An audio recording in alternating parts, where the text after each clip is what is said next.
अस्सलाम वालेकुम दोस्तों, मैं हूं मोहम्मद यासीन और आप देख रहे हैं story facts TV. Facts about the countries की एपिसोड 1 में खुशामदीद। दोस्तों, तुर्की कितना ताकतवर है। इस्लामी दुनिया में अगर कोई एक मुल्क जो अमरीकी बालादस्ती को चैलेंज करता है तो वो तुर्की है। इसकी एक मिसाल हाल में ही देखने में आई जब अमरीका ने इसराइल में अपना सफारत खाना मकबूजा बैतुल मुकद्दस मुंतकिल करने का अमल शुरू किया तो तुर्की ने इसराइल से डिप्लोमेटिक रिलेशन तोड़ लिए। दोस्तों, तुर्की के पास एटमी हथियार नहीं है, लेकिन फिर भी उसका शुमार दुनिया की बड़ी ताकतों में होता है। आखिर तुर्क कौम की ताकत क्या है और तुर्की कितना ताकतवर है, इस वीडियो में हम आज जानते हैं। दोस्तों, तुर्की का रकबा पाकिस्तान से कम है। इस रकबे में मौजूद पानी, आबादी, हत्ता के खाने की चीजों की प्रोडक्शन भी कम है, लेकिन इसके बावजूद तुर्की की सबसे बड़ी ताकत उसकी जोग्राफी है। यूरोप और एशिया के संगम पर मौजूद होने की वजह से तुर्की दोनों बड़े बड़े आजमों का दरवाजा बन चुका है। इस दरवाजे की इतनी अहमियत है कि अमेरिका और रूस दोनों चाहते हैं कि तुर्की उनके कैंप में रहे और तुर्की अपनी इस अहमियत को बड़े अच्छे तरीके से इस्तेमाल करता है। लेकिन यही जोग्राफिया तुर्की की अपनी कमजोरी भी है,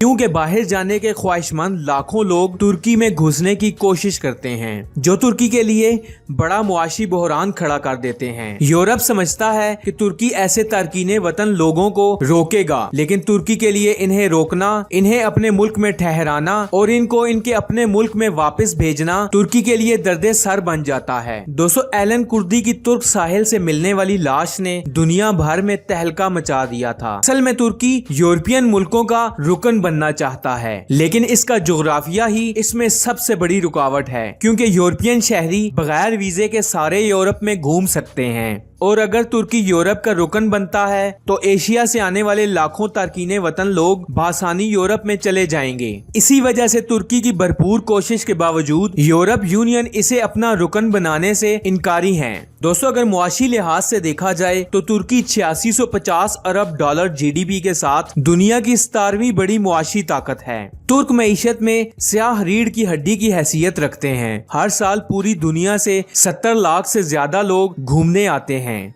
दोस्तों, अगर तुर्की फौज की बात की जाए तो फौजी मैदान में तुर्की दुनिया की 8वीं बड़ी फौजी ताकत है और अगर तुर्की का कंपैरिजन दूसरे मुल्कों के साथ किया जाए तो चीन तीसरी, भारत चौथी और पाकिस्तान 13वीं बड़ी ताकत है। नेटो का रुकन होने की वजह से कोई भी मुल्क तुर्की को बराह रास्त नुकसान नहीं पहुंचा सकता। ऐसा करने की सूरत में उसे मगरबी फौजी इत्तेहाद से भी जंग करना पड़ेगी। नेटो इत्तेहाद में भी अमेरिका के बाद दूसरी बड़ी फौजी ताकत तुर्की की है। दोस्तों, तुर्की के फौजियों की तादाद 4,10,000 है और अगर बात एयरफोर्स की जाए तो तुर्की के पास 1018 जंगी तैयारे हैं और तुर्की अमेरिका के तावन से F-16 की मैन्युफैक्चरिंग भी करता है, जबकि नेटो का रुकन होने की वजह से इसे रडार की नजरों से बचकर उड़ने वाले अमेरिकन F-35 तैयारे भी दिए जाएंगे। लेकिन इसके लिए अमेरिका तुर्की मामलात में आने वाली खराबियों को भी ठीक करना होगा। अमरीकी दबाव के बावजूद तुर्की नेटो का वो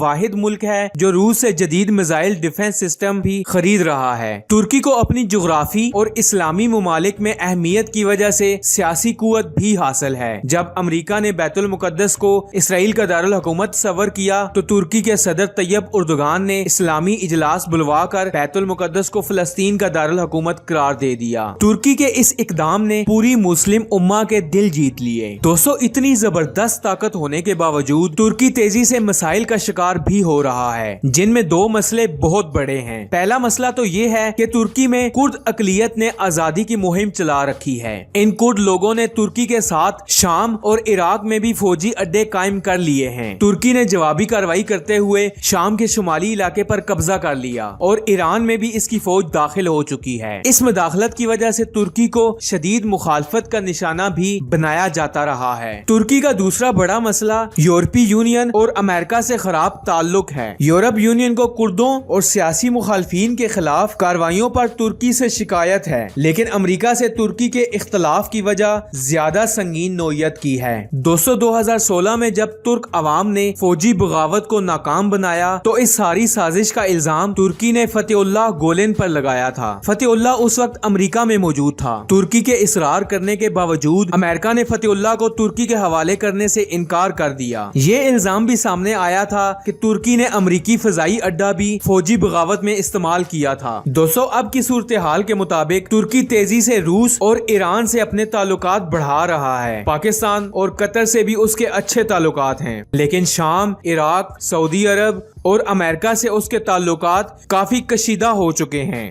دوستو آج کی صورتحال کے مطابق اگر ترکی پر ہم نظر دوڑائیں تو ترکی اپنی جغرافی، معاشی طاقت، نیٹو میں رکنیت اور مضبوط ترین فوجی قوت ہونے کی وجہ سے دنیا کی ایک بڑی طاقت ہے، لیکن اس کے برعکس کردوں کی بغاوت، امریکہ اور یورپ سے مسلسل کشیدہ تعلقات اور ہمسایہ ممالک کی بگڑتی صورتحال نے ترکی کے لیے بڑے چیلنجز پیدا کر دیے ہیں۔ دوستو فیکٹس اباؤٹ دا کنٹریز کی یہ ایپیسوڈ ترکی کے بارے میں تھی۔ دوسرے ملکوں کے بارے میں ایسی انفارمیشن جاننے کے لیے اسٹوری فیکٹس ٹی وی کو سبسکرائب کر لیں اور ساتھ میں لگے گھنٹی کے بٹن کو بھی دبا دیں تاکہ روزانہ آنے والی ایسی انفارمیٹیو ویڈیوز آپ تک بآسانی پہنچتی رہیں۔ میں ملوں گا آپ سے اگلی ویڈیو میں، تب تک کے لیے اللہ حافظ۔